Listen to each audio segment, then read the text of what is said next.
Call this regular Georgetown County Council meeting to order. Today is December the 8th, 2020. And start out with the invocation, if Mr. Charlton would do us the honor. Thank you. Those of you who can stand, please stand. Holy God, we come before you this night. First of all, Lord, we just want to thank you. We want to thank you for the many blessings that you've so richly blessed each of us with. We thank you, Lord, for the beauty and the bounty of this great land that we live upon, and ask that you would keep your hand of mercy and grace upon it. And Lord, now as this council prepares the business at hand this night, we ask for your wisdom, we ask for your guidance, we ask for your compassion, that we would be good stewards over these things and entrust in our care. And all these things I ask in your precious holy name. And all God's people said, Amen. Amen. I pledge allegiance to the flag of the United States of America and to the republic for which it stands, one nation, under God, indivisible, liberty and justice for all.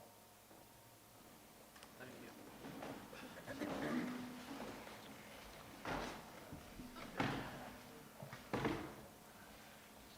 Next is the approval of the agenda with a recommendation to move reports 15A, B, and C forward on the agenda, and to address item 10B first and then 10A. Is there a motion to approve? Mr. Chairman, I make a motion to approve. Second. All in favor? Okay.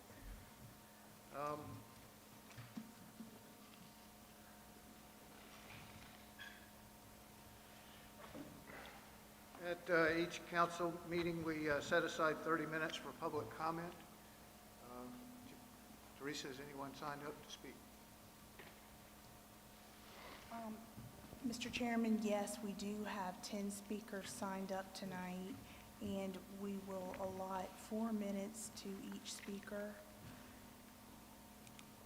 Great, thank you.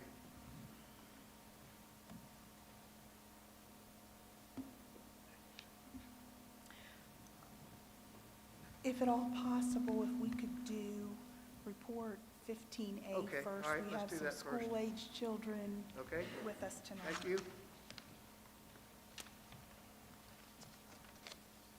So we have recognition of the 2020 Holiday Card Contest winners. Mr. Austin Beard of Anderson Brothers Bank will make a presentation to students with the winning art entries.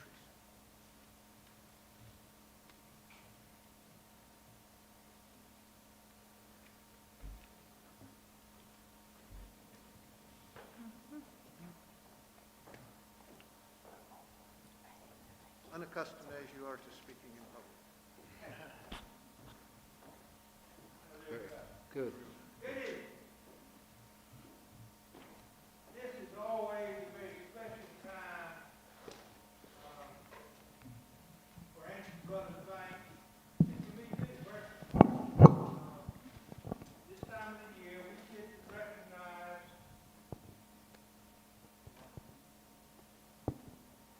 some of the younger talent within our school system. I don't know how long this has been going on. Whoa. But I know we've been in, Anderson Brothers Bank's been involved in it for probably 8 or 9 years. And during that time, we have seen some really remarkable talent.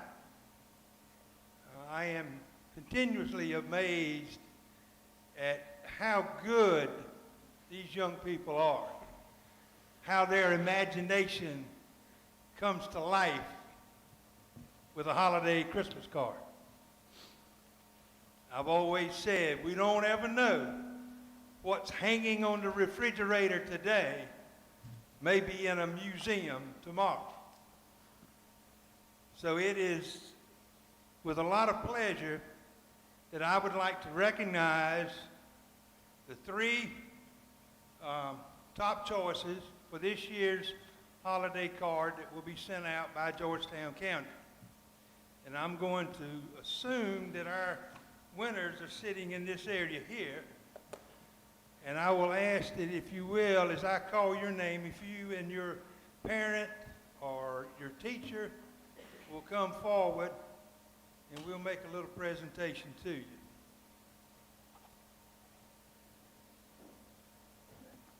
Our first recipient is Janiyah Ford. She is a 5th grader at Plantersville Elementary, and her art teacher is Miss Cox Skinner.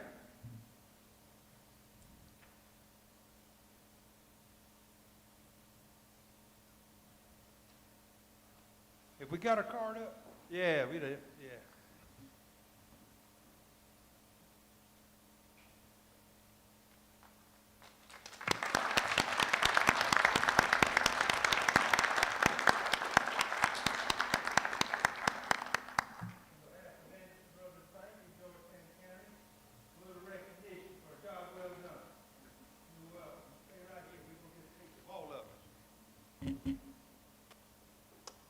Our next recipient is Caroline Bond,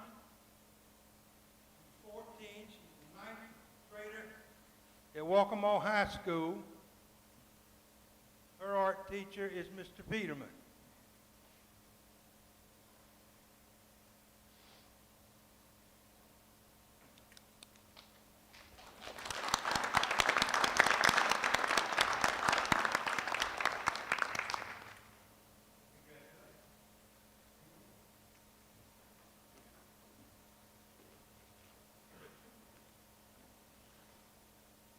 And the drawing or the artwork that was chosen to represent the county this year was submitted by Nora Addison Hoppe. She is 13. She's an 8th grader at Waccamaw Middle School, and her art teacher is Miss Pantu.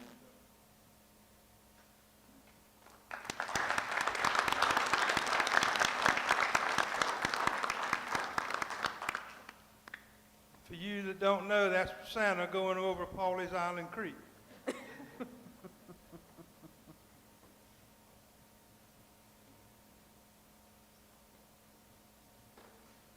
Thank you.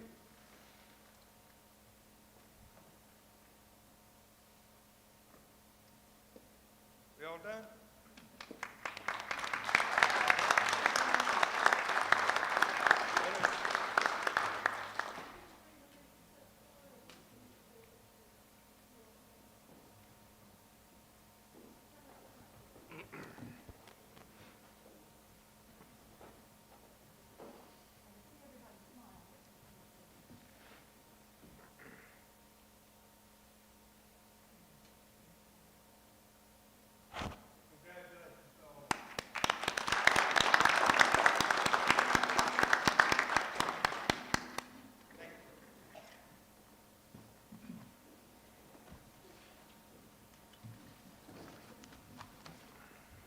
Good job.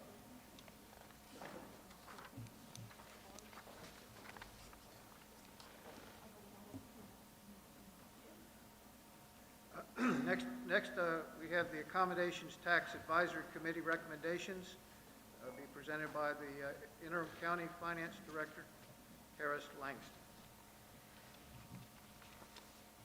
Good evening, County Council.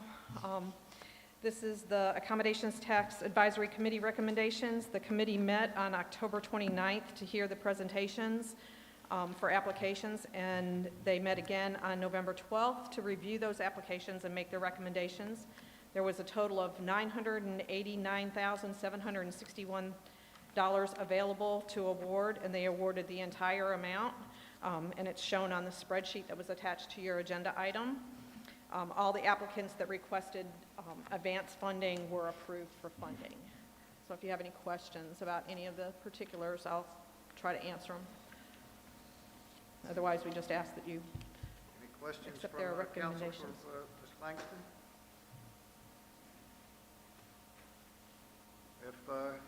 If there are none, entertain a motion. Mr. Chairman, I make a motion that we approve the recommendations as noted or listed. Motion by Mr. Goggins, is there a second? Second. We have a second. All in favor of approving the recommendations of the Accommodations Tax Advisory Committee? Any opposed? Okay. It is approved. Now we have a presentation of the fiscal 2020 Comprehensive Annual Financial Report. Again, you're up here. Here I am. County Council, I have the pleasure of introducing Alan Thompson of Thompson, Price, Scott, Adams and Company, PA, who will be presenting our fiscal year 20 Comprehensive Annual Financial Report findings. But before doing so, I'd like to recognize the employees from the Finance and Purchasing Department that are here tonight, because it's with only through their efficient and dedicated service that we're able to present this timely audit to you tonight. They really came together and stepped up and brought us accurate information to the auditors, and it was with a lot of effort that went into this process from every member of the finance team, and it's just with great pride and accomplishment that we're presenting this to you tonight. So I'd just like for you to stand up, if you will, and let County Council see they did a really great job. With that, Mr. Thompson.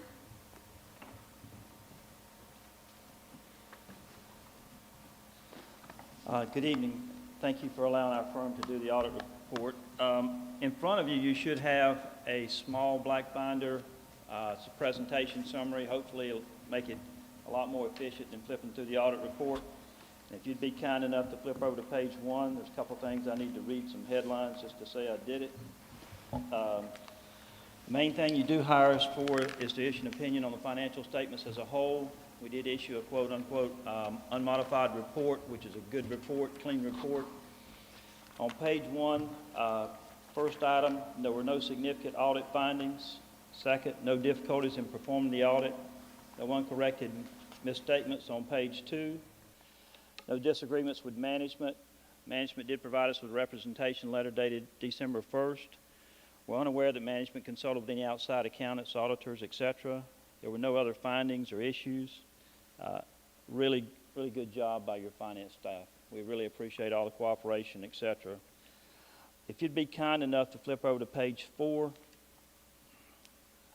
I don't attempt to say I know all the numbers you might want to look at in an audit report, but what we attempt to do here is pull out some of those numbers and put them in a summary form for the current year on your first column there.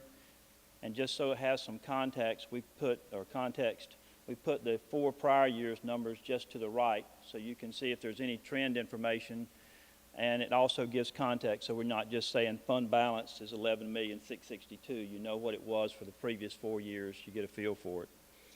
And so total fund balance in the general fund was $11,662,000. Unavailable fund balance was $1,521,000.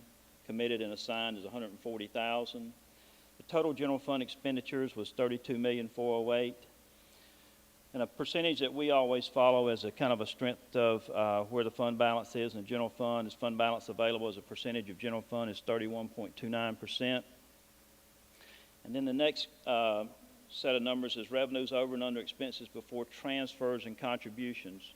So in the general fund, you see a positive 721, and I'm not going to read all the numbers down unless you want me to, but you can see 2 large negatives, the law enforcement fund and the capital improvements plan projects. Those were covered by transfers in and a bond issuance on the larger one. That's what makes up that difference there.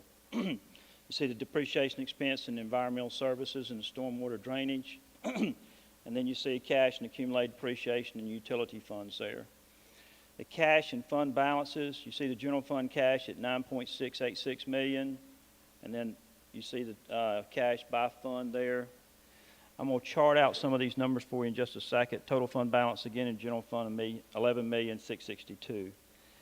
If you'd be kind enough to flip over to page 5, you see the tax rates there by year for the 5 years, and the collection percentage underneath it for each of the years presented, and then the assessed value and the tax levy amount underneath that. the debt analysis. And what we attempt to do here is show total governmental debt, total business type debt, and then total debt. And you can see for the 5 years presented, the governmental debt dropped about $10 million, $200,000 or $300,000, and the business type debt went up about $1.3 million. Breakdown of your general fund revenues there, you can see it's $30,810,000 in total. That's up from $26,453,000 for the year ending June 30, 2016. Same thing true being on your breakdown of your general fund expenditures. It's $30,089,000, up from $25,717,000. If you'd be kind enough to flip over to page 6, at the top of the page you'll see total fund balance in blue and unavailable fund balance in red there. On the bottom you'll see the percentage of general fund expenditures to fund balance. On page 7, we attempt to show total cash balances in a pie chart on the top, fund balances on the bottom, and then a summary of those and total at the very bottom of the page. Total cash balances being $86.7 million, and total fund balances being $105.4 million. And then on page 8 at the top, you see collection percentages for the 5 years there, and then total property value and levy amount charted out there for you as well. On page 9, you see the governmental debt and business type debt in a pie chart. And then on the bottom, you see the governmental or the general fund revenue broken out in a pie chart with percentages. And then you understand why we chart property tax revenue so close, because it makes up 58.86% of the total general fund revenue. And then finally on page 10, you see a pie chart there with your total general fund expenditures by department. If you had any takeaways, or if I could offer you any, the county received an unmodified report, which is a quote-unquote clean report with no findings. General fund is in good shape. Proprietary funds also in good shape. Cash balances are good, and I'm happy to answer any questions you might have of me, not just tonight, but if you read through the report or read through it, and you have any questions, my number's in there. You're welcome to give me a call. If I happen not to be in the office, tell them to give you my cell number, and I'll find you an answer.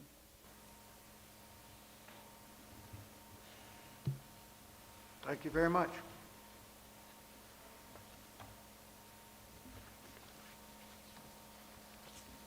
Thank you, sir. All righty. Now we move to public comment. Mr. Chairman, our first speaker for tonight will be Mr. James Phelan.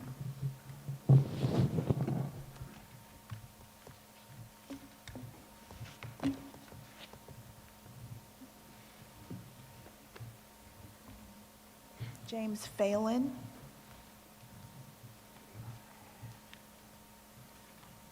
Mr. Mark Stevens.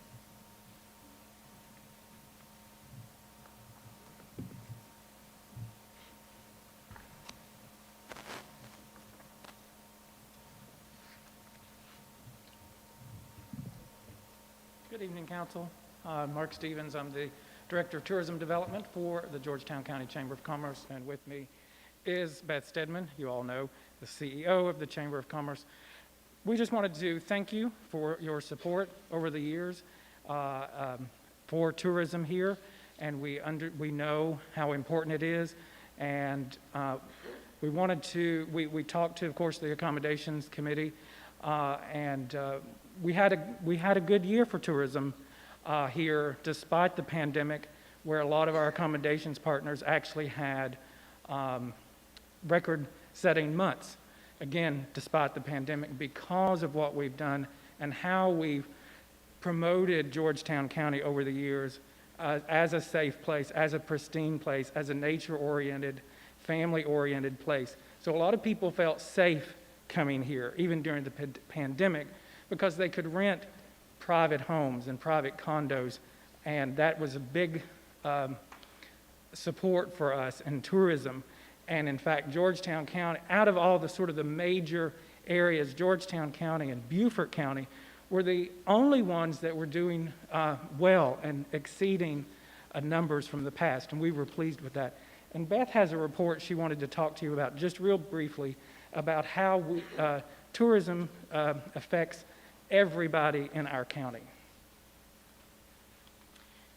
Thank you, and again, I want to say thank you to council so much for your support, and I also want, since most of the folks from the finance department are here, I want to give a big thank you to them because they are great partners with us in helping us answer questions and helping us stay on task and to keep focused as we work through planning for tourism marketing. Just very quickly, we received a report concerning the economic impact of travel on South Carolina counties.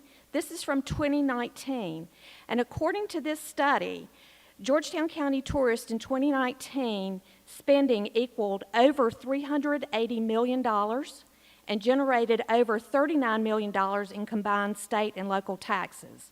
So if you take that and you divide that out among the 25,000 plus Georgetown County households in 2019, each household would have paid an additional $1,555.50 more in state and local taxes if we did not have this offset from our tourism spending. So again, we want to thank you so much for your support of tourism marketing for Georgetown County, and we're looking forward to an even better 2021. Thank you.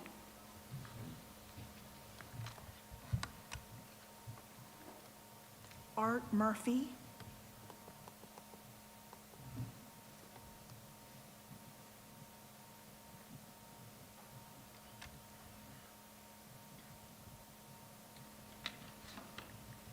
Good evening, ladies and gentlemen. My name's Art Murphy. I am a retired architect planner, but I'm fairly new to this process and system, so I'm showing up at all these meetings because it seems to get a project through, it requires a lot of meetings and a lot of reading. So I'm here to support the public hearing with regards to the property at Waverly and Kings River that the Planning Commission has approved. I believe the County Commission has approved, and it's here for more reading. So I am here to support it as an element of good design. I know that there's been a lot of opposition to this project because it increases the density, but I think the benefits of this good design by clustering these 10 units with a 40-foot buffer of trees is the way the Planning Commission ought to take a look at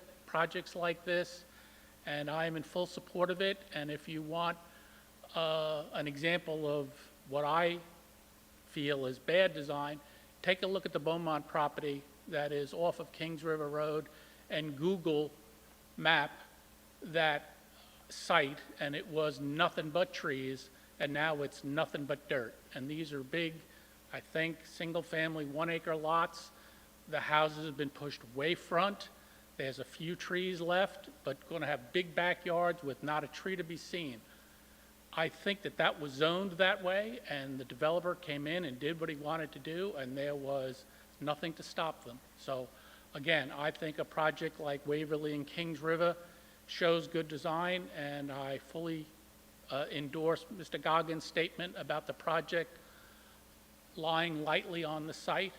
So I'm here to endorse that project, but I'm also here to speak against what is the first reading of the Mercon project that's, is attempting to go from 0 residential to 182 residential.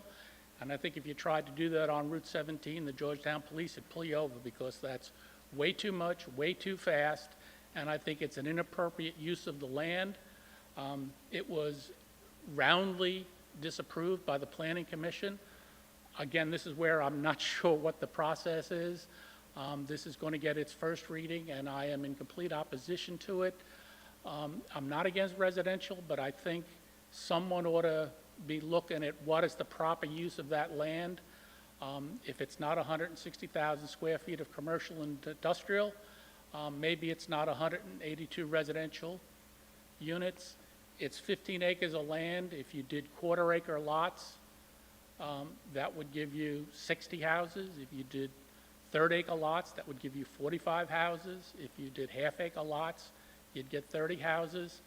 I think it's a better use of the land. I understand that Hammock Cove has had some issues with its stormwater management, but I think the county and the planning commission and the planning department just needs to take a look at that piece of land and decide what its best use is, because I don't think it's industrial and I don't think it's multifamily. So anyway, I'm new to this process. I'm going to stay engaged because I think good design is what's going to help get us out of the quagmire we have with stormwater, traffic, and density. Thank you very much.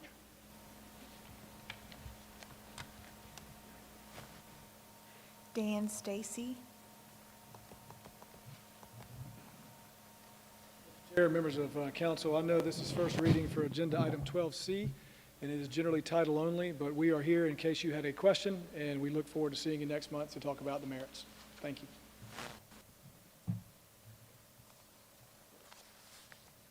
Dwayne Draper.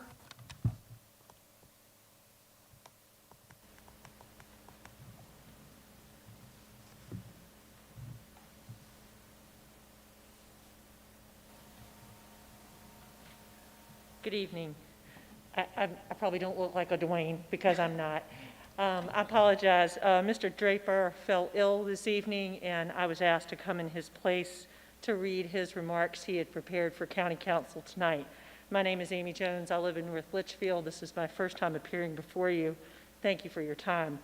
Mr. Draper is a resident of Pawleys Island. He is a South Carolina Master Naturalist and chair of the Inlet and Bay Stewards, a Friends group supporting the North Inlet Winyah Bay National Estuary Reserve.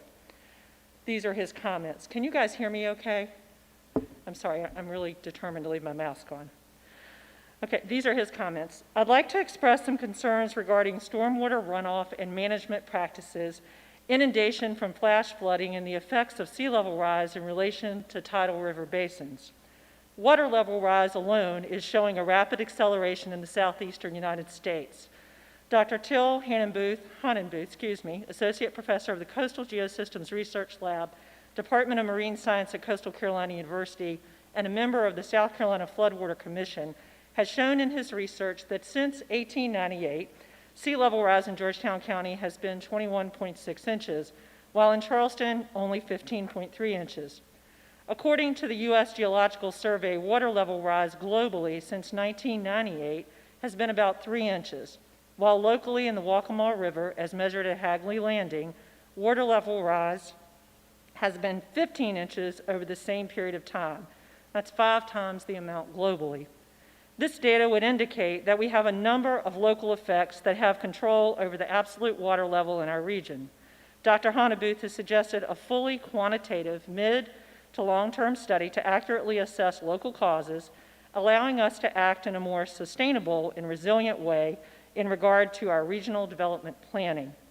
The U.S. Global Change Research Program, a federal program mandated by Congress, has forecast up to 1.5 feet in sea level rise by 2040.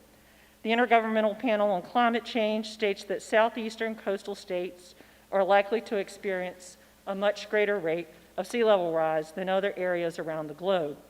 This would further indicate the need to study and understand the contributing factors to our local water level issues. Indeed, the 2019 Georgetown County Hazard Mitigation Plan, Appendix B, Community Vulnerability Assessment states the following: paving and building construction decreases surface area for water absorption, and the compaction of soil during construction decreases permeability, resulting in increased runoff. Greatly increased sediment loads are characteristic during construction activities without mandatory controls. Nutrients, oxygen-demanding materials, and coliform levels in stormwater runoff from urbanized areas are all greatly increased during development. These are all major problems which should be considered before development is begun. In conclusion, we should stop and assess the long-term effects on our stormwater runoff, on our wetlands, and on the contributing factors to rise in water levels in our local and regional waterways. It is especially important that we undertake these studies before considering large-scale, high-density developments along the Waccamaw Neck, or making decisions about future land use policy. Thank you for allowing me to read Mr. Draper's comments this evening.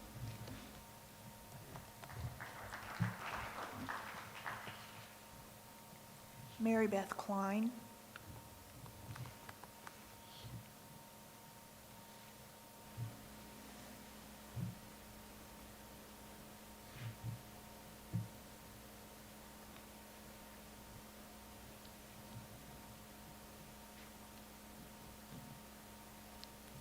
Good evening.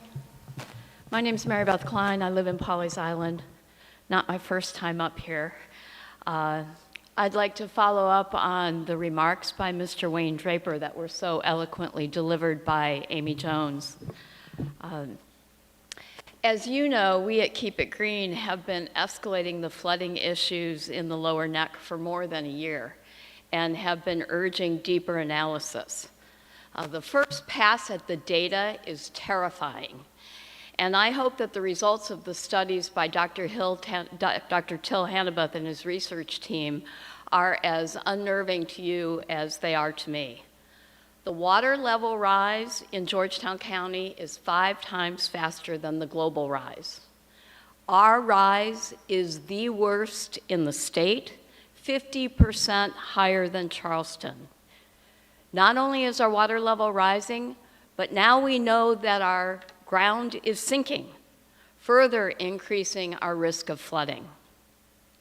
Last month, Dr. Hannibeth and his team came to Pawleys Island and looked over the triangle of land between Pettigrew, Martin Luther King, and Waverly, where over the past 5 years, those neighborhoods have experienced increased and unprecedented flooding with even the most simple rains. So naturally, we asked him why. Why is our rise in Georgetown County 5 times higher? Why is our land sinking? What does that mean for us as a community and for the people in these neighborhoods? And Dr. Hannibeth explained that while we all intuitively know that environmental changes, increased development, and clear cutting all have an impact, these questions cannot be factually answered without scientific research to identify the natural and human factors and their respective contributions to the overall phenomena. I would offer that this problem is beyond the expertise of our county, yet the need is urgent. Therefore, until these studies have been completed and we have some real answers to these issues, the only smart and responsible thing to do is to stop approving any changes to our future land use element that would introduce unnecessary increases to population density and/or increase flooding risk. Time after time, every time we're here, we hear that the proposed development will take care of its own stormwater with retention ponds.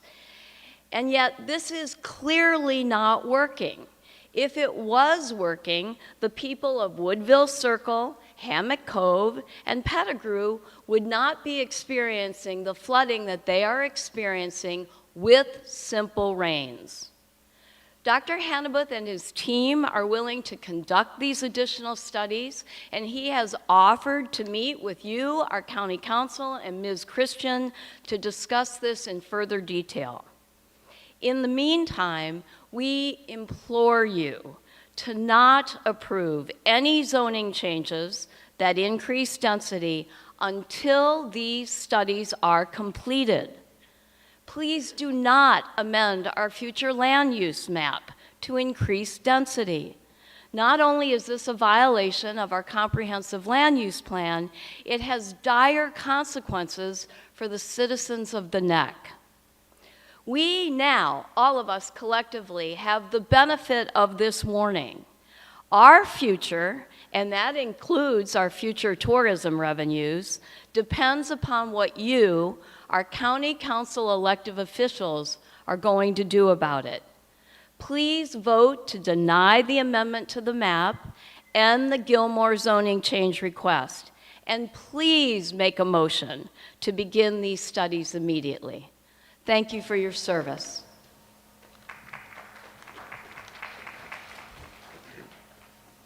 John Evans.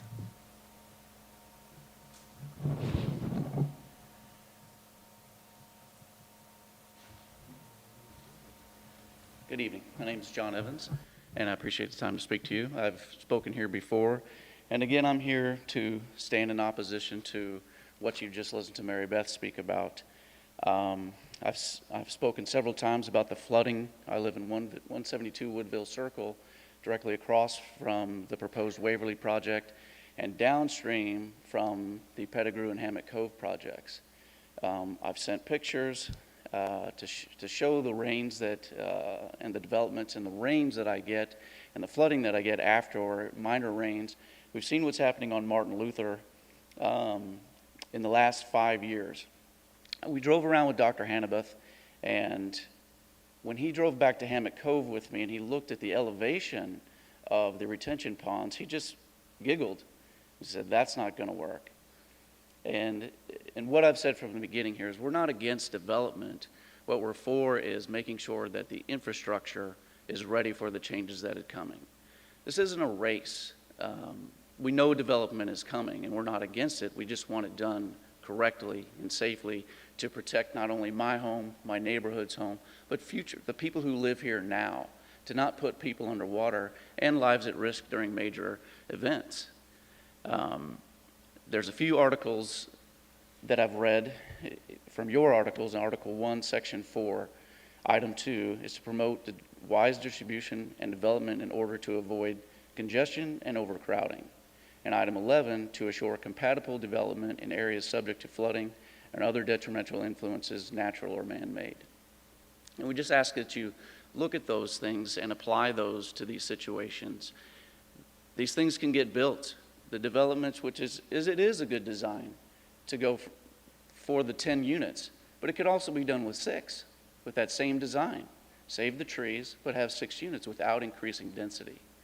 By increasing density now at the most congested, one of the busiest intersection of all of Pawleys Island, what is the reason to not do it? How will you deny anybody a change in the future who wants to increase density?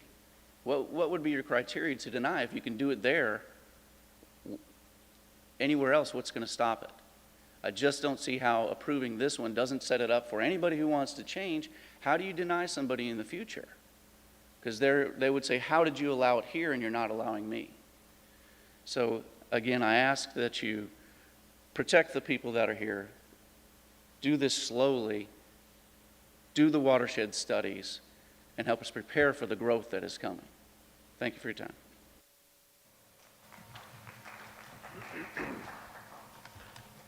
Marla Hamby.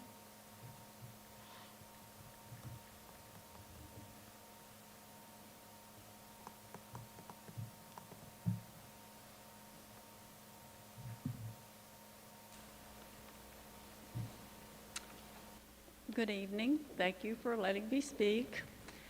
I have this enlarged page 23 from the land use plan. I think I've put it on your desks several times during the past year. Just recently, I learned about the Georgetown Hazard Mitigation Plan. This was adopted by you in 2019. I encourage everyone to read it, and I found it on the county's website. Page 15 addresses stormwater retention ponds. The study was done by USC, Sea Grant, and others, and it called into question the very efficacy of stormwater ponds.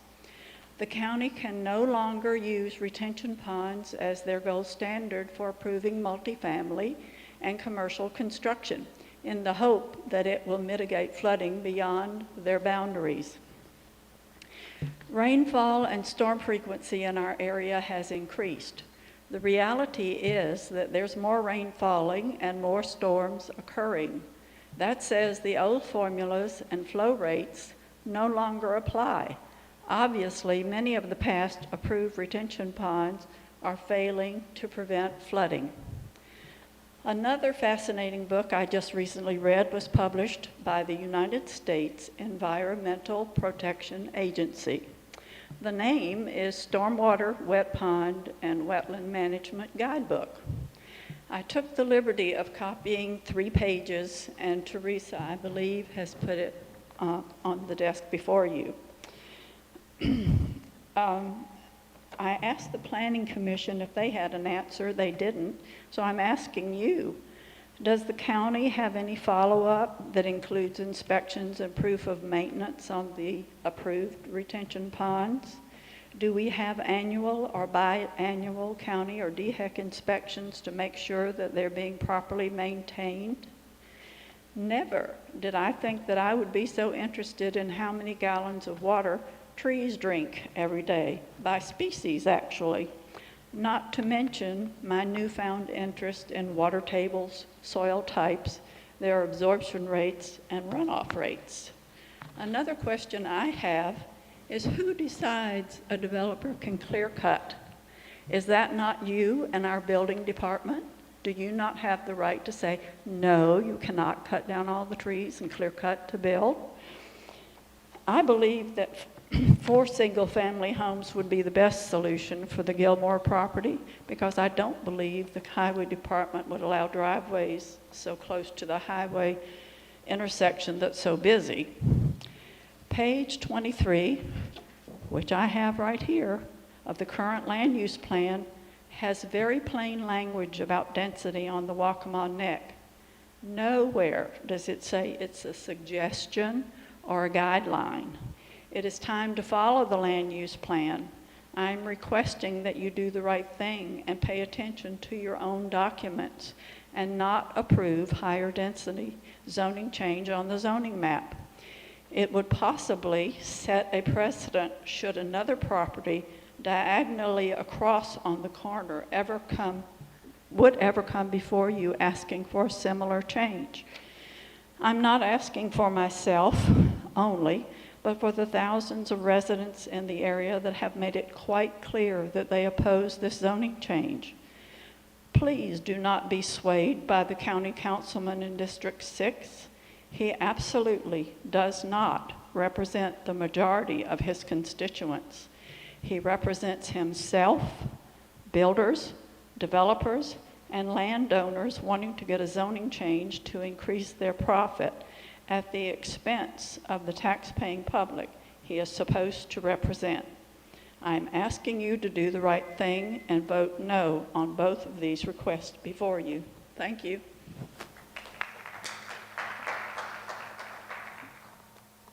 Bruce Watts.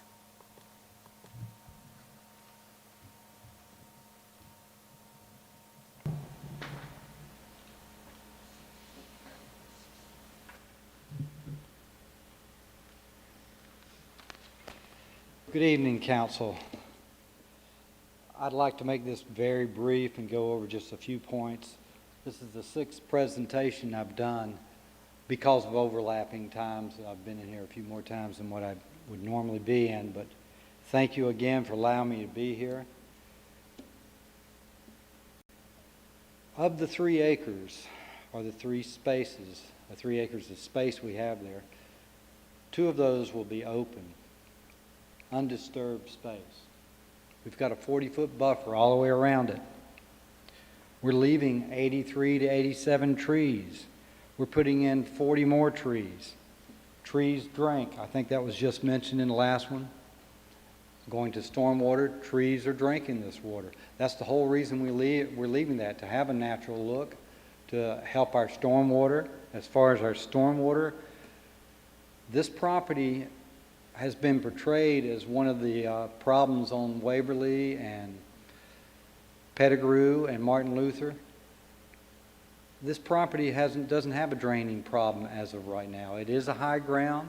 It has ditches all the way around it. The ditches during the last storm events have not overflowed. I mean, there is some problems, and I will grant that I live on Waverly. There are problems closer to the church. There are problems down the street on Martin Luther, but our property is not contributing to that. As far as traffic,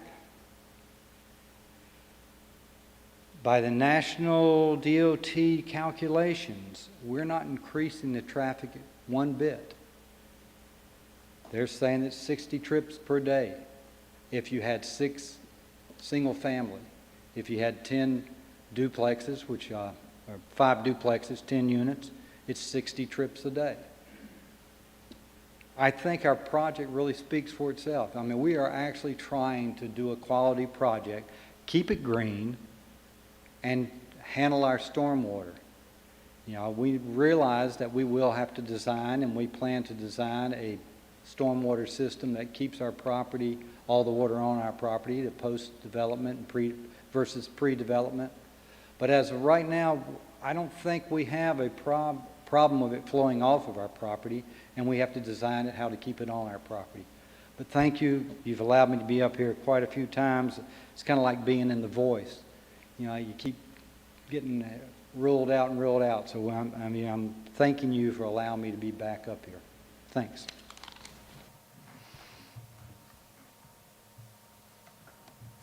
Cindy Person.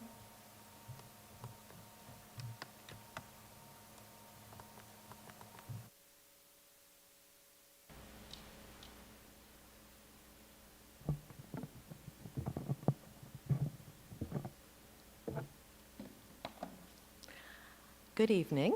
My name is Cindy Person. I'm going to try to keep this very simple. Mr. Watts has very appropriately stated that Mr. Gilmore wants you to approve a quality project. He wants you to approve a zoning change from single-family residential to a flexible design district so that he can cluster his development in a very nice way. That's not a problem. That's not what we're opposing, and I just want to make sure everyone understands that. That in and of itself is not a problem at all. What is a problem is that he's asking for 10 residential units rather than 6. And let me tell you why that's a problem. And I'm going to read straight from the South Carolina state law. It's not my opinion, it's the law. Zoning must be made in accordance with the comprehensive plan for the jurisdiction. It's right out of the code, 629-720. In the same way, amendments to the zoning ordinance text or the map must also be made in accordance with the comprehensive plan for the jurisdiction. PDs and FDDs are tools permitted by state law to, quote, achieve the objective of the comprehensive plan. The South Carolina Supreme Court in the past 10 years has overturned decisions by county councils that allowed zoning that was found to be contrary to the comprehensive plan adopted by that county. So the law makes it clear that PDs and FDDs are tools designed to achieve the objectives of the county plan, the comprehensive plan. They are not intended as tools to get around the comprehensive plan. Our comprehensive plan that you all put into place states very clearly no increases in density in the lower neck. So our future land use map designates the Gilmore property as low density. There's no question about that. So a change from low density to medium density would be a violation of the comprehensive plan. So Mr. Gilmore wants you to approve the zoning change. Again, that's not the problem. What the problem is increasing the density from 6 to 10. 6 keeps it at low density, which is what it is.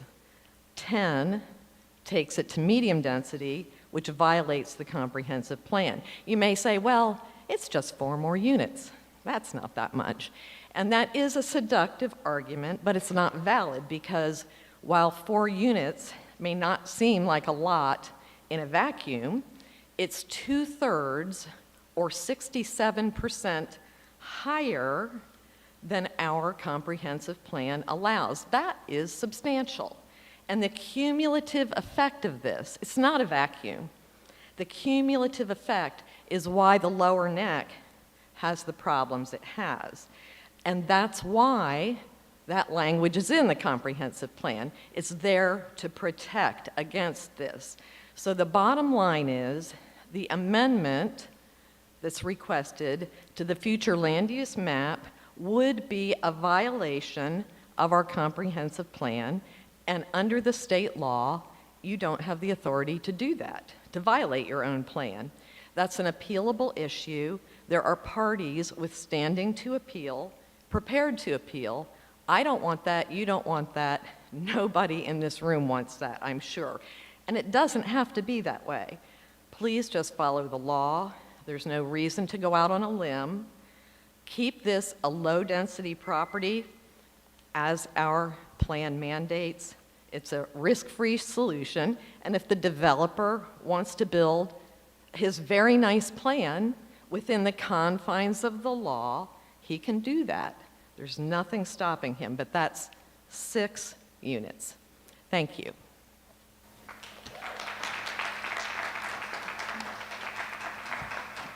Mr. Chairman, that's the final speaker for tonight.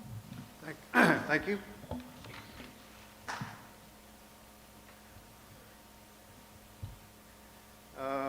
We now move to approval of the minutes from regular council session November the 10th.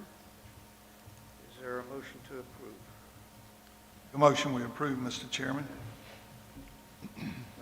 Motion, is there a second? Second. Second. All in favor? Any opposed? Minutes are approved. By virtue of approving the agenda for today, the consent agenda is approved, and that's contract number 20-38-TH, procurement 20-54, procurement 20-82, IFB number 20-87, procurement 20-92, and the adoption of the 2021 annual meeting schedule for County Council. Next, move to public hearings. I'll open the floor for public comments pertaining to ordinance number 20-52. Hearing none, close the public hearing for ordinance number 20-52 and open the floor for public comments pertaining to ordinance number 20-53. Hearing none, we'll close the floor for public comments for those 2 ordinances. Next, we have appointments to boards and commissions. Alcohol and Drug Abuse Commission, Mr. Caroline. Thank you, Mr. Chairman. I'm recommending the appointment of Tiffany Etheridge to the Alcohol and Drug Abuse Commission. If council will remember, Ms. Etheridge was a spokesperson earlier in the year with the group of citizens that came to bring awareness of the opioid epidemic here and nationwide. She's been a spokesperson strong for the citizens in Georgetown County. She has experience in lobbying for drug and alcohol policy in the community and community service towards helping recovering addicts. And I believe she'll be an asset on the Drug and Alcohol Commission, and thus I make my recommendation.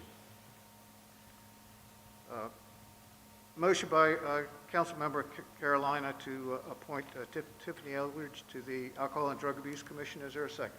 Second. Second. All in favor? Any opposed? Congratulations to Ms. Etheridge. We now have resolution number 20-24, declaration of official intent to reimburse. Ms. Langston. Good evening again, County Council, Mr. Chairman.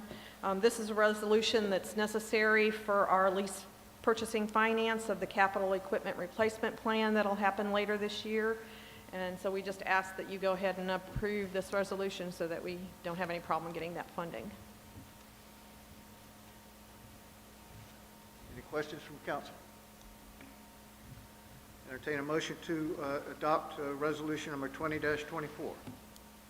So moved, Mr. Chairman. Motion by Ms. Johnson, is there a second? Second. Second by Mr. Morant, all in favor? Any opposed? Resolution 20-24 is adopted. We now have a couple of proclamations. First, to honor Georgetown County Coroner Kenny Johnson, and the other is to honor Georgetown County Councilman Ron Charlton. I'm going to read the proclamation, and then we'll have a quick vote on it, and then I have if you come forward, we'll present it to you. So this is a proclamation in honor of Kenneth Johnson. Whereas Kenneth Johnson has been serving the citizens of Georgetown County for over 30 years, and whereas Kenny Johnson began his career with Georgetown County when he was hired as a deputy by the Georgetown County Sheriff's Office in 1987, Kenny quickly proved himself, advancing through the ranks to shift sergeant and then to patrol division commander. And whereas Kenny Johnson earned the trust of Georgetown County citizens and was first elected to serve as Georgetown County Coroner in 1997, and subsequently elected to serve for 5 additional terms. And whereas during his tenure, Kenny Johnson has worked diligently to acquire ongoing training, and through his wealth of knowledge has developed the Georgetown County Coroner's Office into one with a reputation for providing exemplary service. And whereas over the decades, Kenny Johnson has built valuable relationships with multiple agencies, physicians, attorneys, hospitals, nurses, and most importantly, families of the deceased. And whereas Kenny Johnson has not only provided exceptional public service, but has done so with the deepest compassion, he has worked tirelessly to assist grieving families through the process and assist our citizens at the worst time of their lives, treating all with dignity and respect. Whereas Georgetown County Council recognizes that individuals such as Kenny Johnson are a true asset to any community. Therefore, be it proclaimed, Georgetown County Council does hereby recognize and honor Kenneth Johnson upon the occasion of his retirement from Georgetown County for more than 3 decades of outstanding service to our citizens. So it shall be this 8th day of December, the year of our Lord, 2020. There a motion to approve? Make a motion to approve, Mr. Motion by Mr. Goggins, second? I'll second. Second by Mr. Newton. All in favor? Okay, thank you.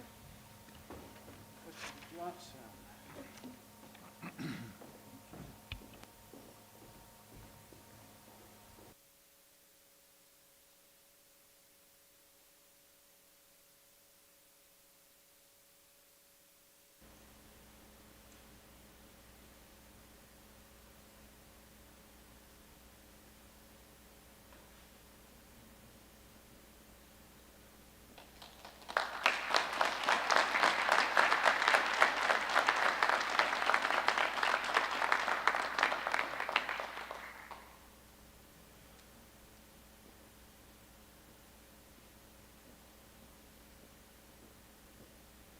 Is there a watch with this?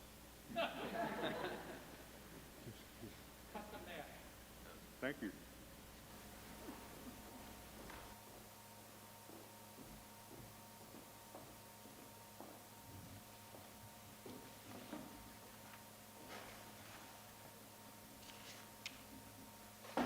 We now come to Mr. Charlton, who I've had the pleasure of working with for the last 6 years. So this is a proclamation in honor of Ronald L. Charlton. Whereas a call to public service requires a natural willingness to serve others, Ronald L. Charlton began his career in public service upon being elected in 1996 to serve as a Georgetown County Council representative of Council District 2, and has continued his service for 24 years, being entrusted by his peers to serve both in the capacity of chairman and vice chairman. And whereas Ronald L. Charlton has provided exemplary service not only to the residents of Council District 2, but Georgetown County as a whole, and he has set the highest standards for others to replicate. Ronald L. Charlton's public life has exemplified effective government and all of Georgetown County has benefited from his contributions. And whereas, while it would be impossible to list all of his accomplishments here, it is noteworthy that Ronald Charlton was instrumental in establishing and achieving a long-term capital improvement plan for Georgetown County that fostered community involvement.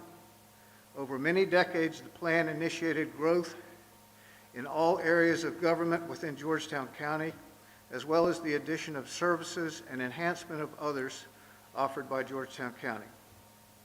And whereas during his tenure on Georgetown County Council, Ron Charlton worked diligently to ensure and support the enhancement of law enforcement and other emergency services, including the implementation of a county-wide emergency 911 system and the allocation of funding for equipment and tools to assist fire departments, among others.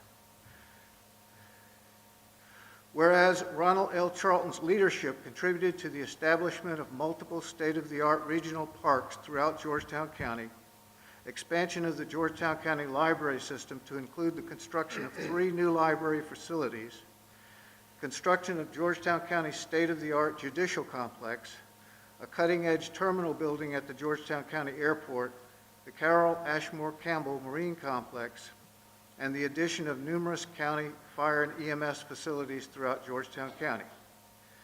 And therefore, be it proclaimed by the governing body of Georgetown County, the Georgetown County Council, on behalf of its citizens, does hereby recognize and honor Ronald L. Charlton with deepest gratitude and appreciation for his unwavering leadership, diligent service, and resolute commitment to the betterment of Georgetown County. You have served Georgetown County well, and Georgetown County Council wishes Godspeed in all of your future endeavors. So it shall be adopted this 8th day of December 2020. Your motion to approve. So moved, Mr. Chairman. Motion by Ms. Johnson. Is there a second? Second. Second. All in favor? All right. And Ron, we have this nice little plaque for you. We get out front.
Okay.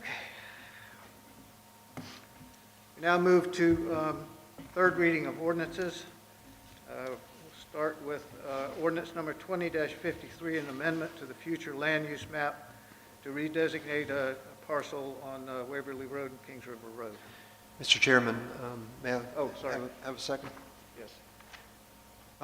After receiving a letter from a interest group alleging conflict of interest, specifically Keep It Green, about this matter, I've once again confirmed with our county council and also conferred with the South Carolina Ethics Commission and received confirmation in writing that I have no conflicts and I am legal to vote on this issue. However, I've always endeavored to serve honorably and do not wish there to be any appearance of a conflict, so I am respectfully asking to recuse myself. Thank you, Mr. Coggins.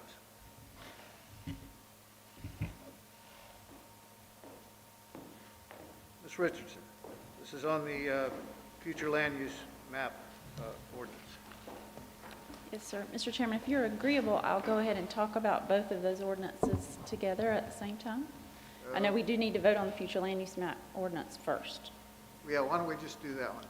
Okay. And then we'll, The proposed future land use map change is for this parcel located at Waverly and Kings River Road, and it's to amend the parcel from low density to medium density to facilitate the following rezoning request to FDD. any questions for Ms. Richardson on this this ordinance? If not, entertain a motion. Mr. Chairman, I make a motion that we approve ordinance number 20-53. A motion by Mr. Newton. Is there a second? I'll second. Second by Mr. Moran. Any discussion? All in favor? All opposed? The ordinance is approved on third reading. We now move to ordinance number 20-42 to rezone this property. Ms. Richardson. Yes, sir. We have talked about this project several times, so I will just hit the highlights and a couple of brief changes. This is for 10 units. It's rezoning to an FDD. There's a 40-foot setback on all sides. 2.36 acres of the property are to remain undisturbed except for the retention pond. There's one access off Waverly Road. Since the last meeting, Midway Fire has requested that they add an emergency access off Kings River. It's basically a one-lane. It can be gravel. It does not need to be paved. It would have a crash gate. It would be only in the case that the other singular entrance was blocked due to a downed tree or traffic accident. So we have made the developer aware of that change as well. As you know, the fire department also requested that the cul-de-sac be increased to meet the fire code. These changes could possibly reduce the amount of trees by 2 or 3 beyond what was originally indicated. The project has proposed 60 traffic trips per day, and like we said, the proposed density here is medium, which is 3.27 units per acre. The Planning Commission on October 15th recommended approval with a vote of 3-2, based on the conditions that are listed in the ordinance that's before you. I'll be glad to answer any questions. Any questions from Ms. Richardson from council? Yeah, Mr. Chairman, I have a couple. Director Richardson, the post-water runoff of this property, how substantially different will it be prior to construction as post-construction? In talking to our stormwater department, the ordinance requires that the rate of the flow is the same after the property is developed as it is before it's developed. That's what the ordinance requires, is that that flow rate be the same for the 2 and the 10 and the 25-year storm. So that's what Mr. Watts will have to demonstrate and present with his stormwater plan to our department. So it basically has no impact whatsoever? Right. He cannot have a greater flow of water after the site than what the site does today. So he will have to hold that water, that the units he builds, the increase that creates, he will have to hold that water on site. And if you would, just touch briefly on the traffic trips. This is 60 trips per day. That's whether the units are built or whether it's single-family dwellings. Is that correct? Yes, sir. Those numbers come from the ITE, the Traffic Engineers Manual. They provide that the multifamily units create 6 trips per day. So at 10 units, that's 60 trips per day. For single family, there is a higher trip count. So each single family house would generate 10 trips per day. So that's also 10 times 6 for 60 trips. And I heard something tonight I'd never heard before. The retention ponds are still part of the stormwater planning process and construction process. Is that correct? Yes, sir. It's used throughout the county through this. Yes, sir. Thank you, and no other questions. Mr. Chairman, I'd like to ask Ms. Richardson a question in reference to the stormwater and the retention pond. Does the stormwater department periodically check to make sure that there's no overflow to the other neighborhoods in the area? Ms. Johnson, I'm not involved with that directly, but I do believe our stormwater department does regular inspections. I know they do during construction. I'm not 100% on after construction. I do know that many times those ponds are private systems, but I think they do still have regular inspections that they check on them. Definitely during construction. I'm not sure about once the ponds are complete and the project is signed off on, if there were private ponds. Okay, thank you. Any other questions from council? Yes, Mr. Chairman. Ms. Richardson, I have one question, really. Regarding the present zoning uses for this particular tract of property, has any comparison been done regarding the current zoning requirements in comparison to what is being recommended now as far as density goes, as far as flooding goes, as far as traffic count goes? Not beyond generalizations. I mean, we know just based on the acreage that's there, that based on the current half-acre zoning, it would support, just based on the number, 6 individual units. Now, that depends on a lot. It depends on the amount of curb cuts that DOT would allow there. It depends on how much stormwater infrastructure may be needed and what land that would take up.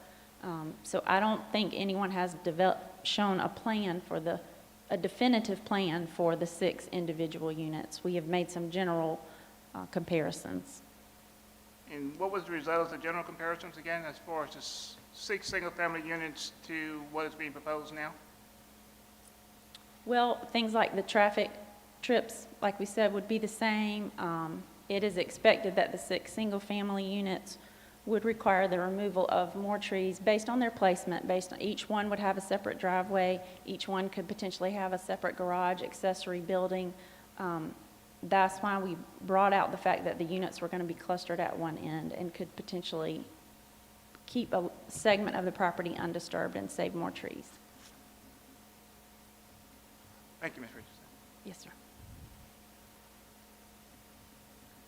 Any more questions? Other question. Ms. Richardson, you mentioned the ITE. Is that coordinated with the South Carolina Department of Transportation as for traffic count? That's the manual that traffic engineers use. It's sort of their guide. And when they do traffic studies for us, those are the numbers that they use to provide a standard that the traffic engineering groups use. They use it as a standard so that it can be equally applied. Now, as for the retention on property, on the subject property, does the Stormwater Division also engineer, quote, the outflow for extreme situations where that water ultimately will go? In terms of extreme situations, I think the largest one we account for is a 25-year storm. They have to design for a 25-year storm event. Okay. All right, thank you. Thank you.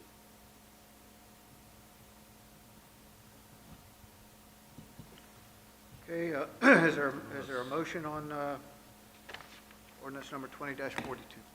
Mr. Chairman, I make a motion that we approve ordinance 20-42. Motion by Mr. Newton, is there a second? Second. Second by Mr. Moran. All in favor? Any opposed? Ordinance number 20-42 is approved on third reading. Now move to ordinance number 20-52, an amendment to the fiscal 2020-2021 budget ordinance.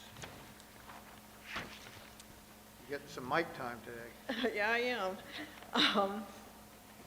This is third reading of what we commonly call the rollover ordinance. And I just want to bring to your attention that the amounts for stormwater and the capital equipment replacement plan have changed since second reading to include some outstanding purchase orders discovered by finance that we didn't include before. So we just ask that you approve this amendment for third reading. Okay, thank you. Any questions from council? Sorry, Steve, I should have gone to get you. I'm sorry? I'm sorry, I should have gone to get you there. Oh, it's all right. Any questions for Ms. Langston from council for ordinance number 20-52? In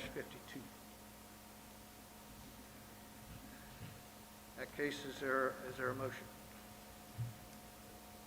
Mr. Chairman, I move for its approval. Motion by Ms. Johnson, and we will need a motion to amend as well. I move that we amend the motion to include the text. Okay, is there a second to Ms. Excuse me, Johnson's Mr. Chairman. motion and amendment? If we could get a second on Ms. Johnson's motion for third reading approval, Yep. and then we'll move forward with the amendment. Okay, sorry. Is there a second to the motion for third reading approval? Second. Second reading approval. Second. Second? Okay, is there a second for the motion to amend? Second. Okay. Any discussion? Okay, all in favor of the amendment? Any opposed? And now we're back to the main motion. All in favor?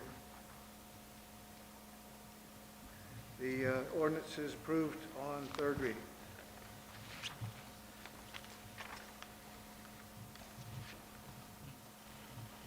Next, we come to ordinance number 20-54, an ordinance to amend the stormwater management ordinance. Mr. Bryant. Mr. Chairman, members of council, this is an ordinance to amend Article 2, Article 2, Section B, Number 4 of the Georgetown County Stormwater Ordinance of 2014. We went over this in detail at the last meeting. There are no changes to the text, and we, its staff, would ask that you approve this in its current form. If you have any questions, I'll be glad to answer them. Any questions from council for Mr. Bryant? Entertain a motion for ordinance number 20-56. I'm sorry, ordinance number 20-54. Mr. Chairman, I move for approval of ordinance number 20-54. Motion by Mr. Morant. Is there a second? Second. Second by Mr. Goggins. All in favor of ordinance number 20-54? Any opposed? Ordinance 20-54 is approved on third reading. We now move to second reading of ordinances. Ordinance number 20-56, ordinance to amend the Georgetown County Airport Fixed Base Operator Lease Agreement. Mr. Bryant. Mr. Chairman, members of council, if you don't mind, I'll do ordinance 20-56 and then do 20-57 in one explanation since they're related to one another, and then we can vote on those separately. Ordinance 20-56 is an amendment to the lease document with Seven Rivers Aviation LLC. That is our fixed base operator at the airport. Just as for definition purposes, the fixed base operator is the entity that leases the Georgetown County terminal and some of the hangar space where they provide fueling services, maintenance services, and things like that. They essentially sort of operate some of the daily functions required in an airport. This lease has been in place since 2016. It was in place prior to that, previously for another 10 years, and this lease expires in 2026. What this amendment does is it will remove Section 7F from the current document. That section requires that the FBO provide flight school services at the airport. It's turned out in the last few years that that is cost prohibitive for our particular FBO, and we have recently were approached and agreed to enter into a separate lease, which is ordinance-2057, for those flight services, which I'll continue to explain. Just by way of explanation too, you are required to have 3 readings at a public hearing for all public property that is leased or sold. That's via state law. That's why we have to do it with so much formality. So on to ordinance 20-57. This lease is for 2 classrooms, 2 tie-down spaces, and the ability to operate a flight school at the Georgetown County Airport. We haven't had a flight school there in well over a year, getting close to 2 years. What this company, it's CHS Flight School. They are based out of Charleston, but they have 5 other operations around the state. So by virtue of their economy of scale, it's not as cost prohibitive for that company to locate at Georgetown County. In fact, if you really think about it, would you rather learn how to fly an airplane at one of the busier Myrtle Beach or Charleston airports, or would you rather come to Georgetown where you can get a little more, maybe a little less stress when you're trying to fly that plane and land it for the first few times? So we have received the benefit already of folks that are want to learn how to fly in Myrtle Beach, want to learn how to fly in Charleston and Mount Pleasant, and they meet in the middle in Georgetown. So it's an ample business opportunity for this company. And likewise, it provides the Georgetown County citizens with the ability to go after their pilot's license, which is a growth factor for the airport. We want that to be a thing that's offered. So what this lease does, besides providing 2 classrooms to the company, it also provides 2 tie-down areas. I want to note that the lease is only for 1 year. We're trying this out. It's a trial period, and the first 6 months are a cost-free initiative for this company. They're coming in and they're bringing capital. They've purchased a plane from our FBO, as a matter of fact, one of his airplanes, and they've located another plane on site. So they have 2 large capital pieces of capital equipment on site already. They've also sought an investor for a flight simulator that will be placed in one of the classrooms when the numbers are high enough in terms of the students that are there. What will happen on May 1st, 2021, if this lease is approved, this CHS flight school will then begin to pay Georgetown County $250 a month for the space, the classroom space, and then also an additional 10% of their net proceeds for sales that are generated over 50 hours of flight time per month. The Georgetown County Airport Commission has reviewed this. Our Georgetown County Airport Manager, who is a stellar individual, has reviewed this and feels like this is a competitive position for us nationwide. What will also happen is that as soon as the numbers are high enough, the flight simulator, which the students that would locate here would have access to that in Charleston already.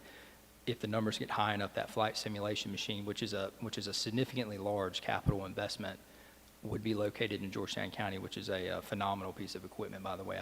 I've viewed the video on that, and it's fantastic. So with that being said, the rest of the lease is pretty much a boilerplate, and we are satisfied with the terms staff is.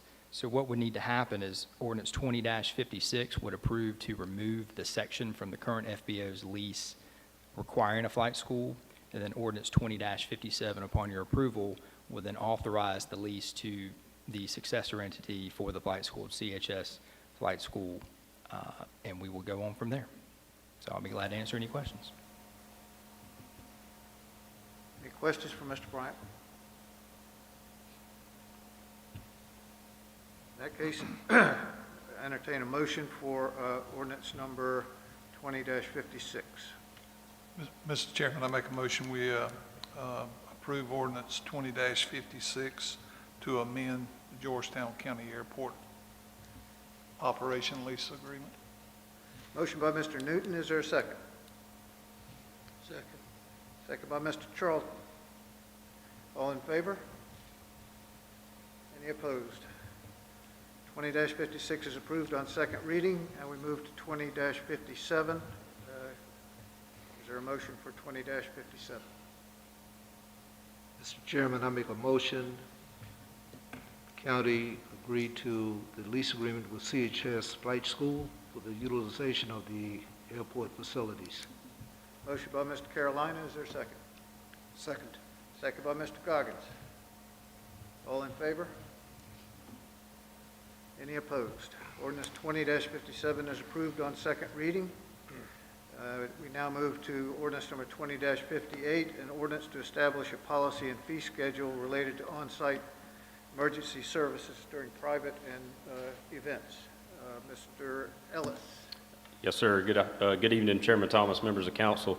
The ordinance before you effectively allows for a cost recovery mechanism for emergency services standby capabilities for private events that are non-governmental in nature. For years, these events have presented themselves, and they've presented both a fiscal and a logistical issue for us from an emergency services perspective. We've consulted with jurisdictions around us, and we've proposed the attached fee schedule that coincides with also the policy that the Sheriff's Office currently uses, as well as it's a little more conservative than some of our neighboring jurisdictions, but we feel that it'll benefit and do just cause. Subject to any questions you may have that are specific to the fee schedule or the proposed ordinance. Any questions from council for Mr. Ellis? Brandon, this would not, all of our ball tournaments, it doesn't affect any of that, the football games, athletic facilities? No, sir. The school district is exempt from this. They're considered local government. We also, there is a clause in there that does allow the county administrator to overrule or authorize us to provide service without enacting this ordinance if necessary. Just, do we have an EMS vehicle at, like, say, the fishing tournaments? They would be responsible for paying that fee, is that correct? Even if it's sponsored by the county, would they still have to pay that fee, or is that still? If it's determined to be a county-sponsored event, we would cover it without enacting the ordinance. But if it's considered to be a private, non-governmental sponsored event, it would be subject to the ordinance.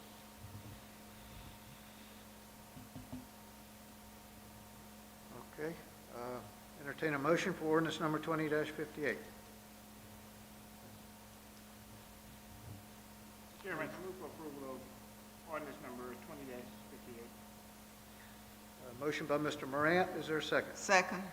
Second by Ms. Johnson. All in favor? Any opposed? Ordinance 20-58 is approved on second reading. We'll read, first reading of ordinances is by title only.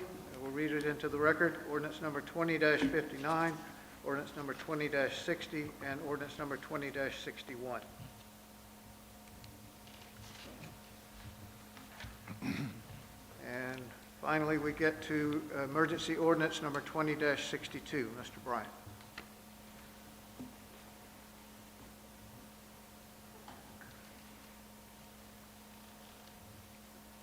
Mr. Chairman, members of the council, once again, I stand between you and the end of this meeting.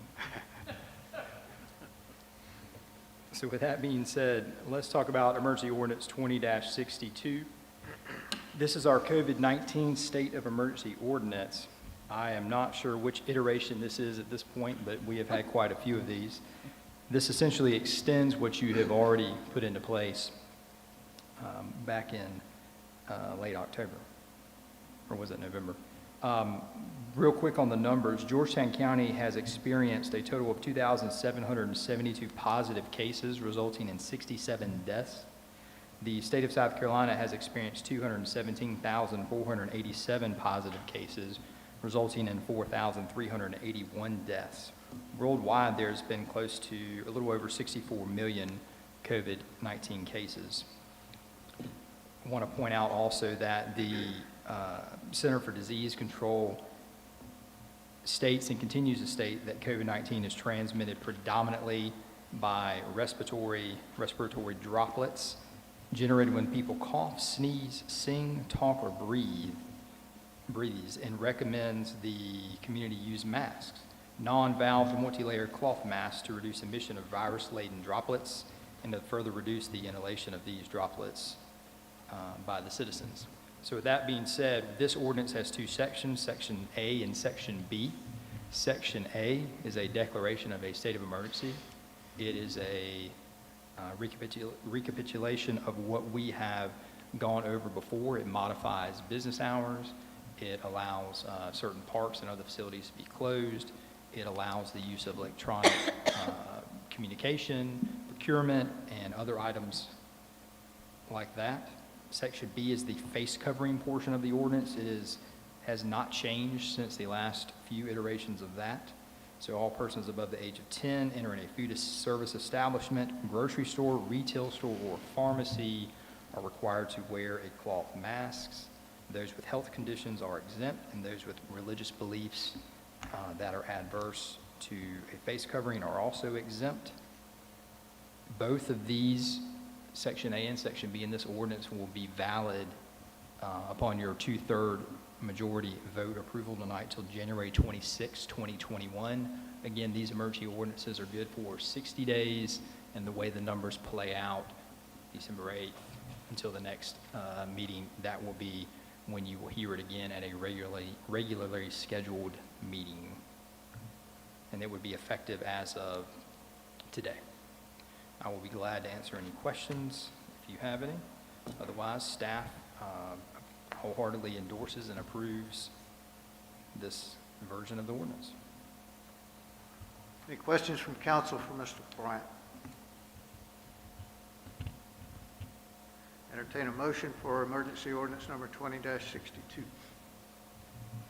Mr. Chairman, I make a motion for the continuation of emergency ordinance number 20-62 for an additional period of time until nationally and statewide things have shown some improvement. Thank you. Motion by Mr. Carolina. Is there a second? Second. Who's that? Second by Mr. Goggins. Any discussion? All in favor of emergency ordinance number 20-62? Any opposed? Emergency ordinance number 20-62 is approved. I'd like to note that this will be Wes Bryant's last meeting in his current position before he's off to join the Air Force. Wes began his career with Georgetown County in 2007 when he was hired as Georgetown County's first on-staff full-time county attorney. As the county attorney, Wes serves in one of the very few positions to work with every department and branch of Georgetown County, and he does so very well.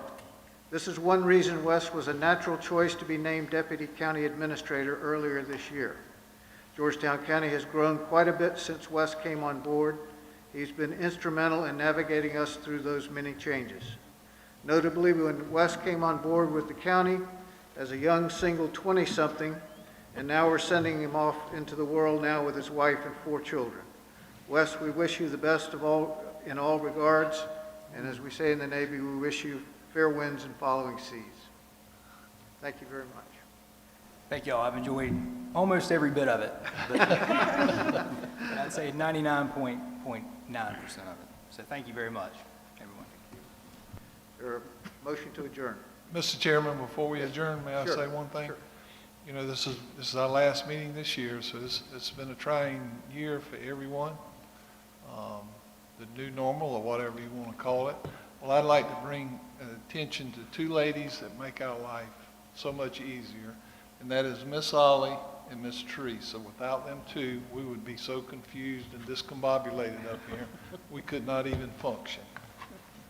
So thank you very much.